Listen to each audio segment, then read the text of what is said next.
Beyond Dreaming, a guide to awakening consciousness through the path of astral projection and out-of-body experiences by Hart. Part 26. Meditation as a prerequisite to astral projection. Up until now, we have explored the idea that we currently know as reality is actually a matter of dealing with dreams and illusions in our perception. So why does meditation matter? And where does it fall into astral projection?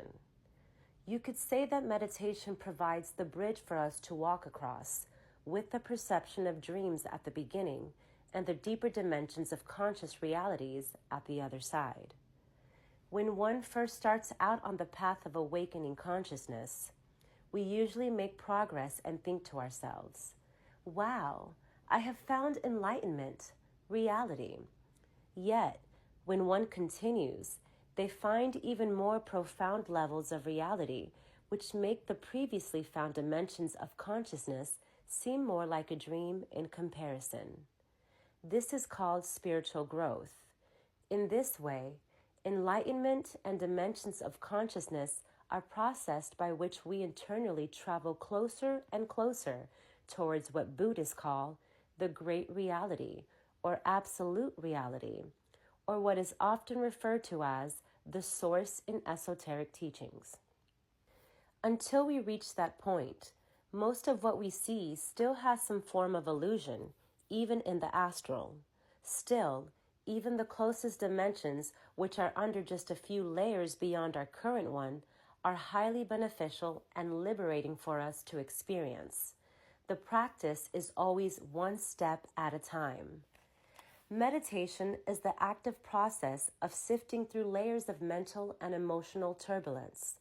It is not about becoming something, but removing that which we have learned and been conditioned by, overcoming the inner obstacles that already lie in our path. For if we did not have these obstacles, then we would already be fully awakened beings, and there would be no path to walk in the first place. Deep meditation deserves a dedicated book for itself, but in short, if you aren't meditating already, yet practicing astral projection with little success, then I highly recommend making a start. Meditation does a fantastic job of anchoring us in the present moment, in being and awareness. Even if it seems there's a lot of mental noise at first, being consistent and patient will bear fruits. You will see that by simply becoming aware of this mental noise, space will gradually grow in your consciousness, and you will begin to have spontaneous realizations about yourself in ways you never previously understood. By consistent, I mean try to devote yourself to at least 10 minutes a day of formal meditation for at least a month, and see where it takes you from there and how it affects your dreams. Not to mention how it will also positively impact your life, focus, and overall happiness and relationships. Don't try to force control over your thoughts. Proper control comes naturally. After many weeks of consistent meditation, you'll feel your mind is becoming a serene and still lake, centered in your heart, and you'll intuitively feel when you can peacefully decline unwanted thoughts entering your consciousness. You'll find many meditation teachers telling you that you shouldn't control your thoughts. While that's true, they should actually be specifying that you shouldn't stop your thoughts forcefully. It is actually fine to stop thinking, but it must be done peacefully through profound comprehension that most thoughts are impractical, and at the same time by entering the experience of your present physical reality. Just one way to enter a more present way of life is by making a habit of noticing the silence between sounds and also observing the space between objects. Thus, inner silence and inner space arise naturally.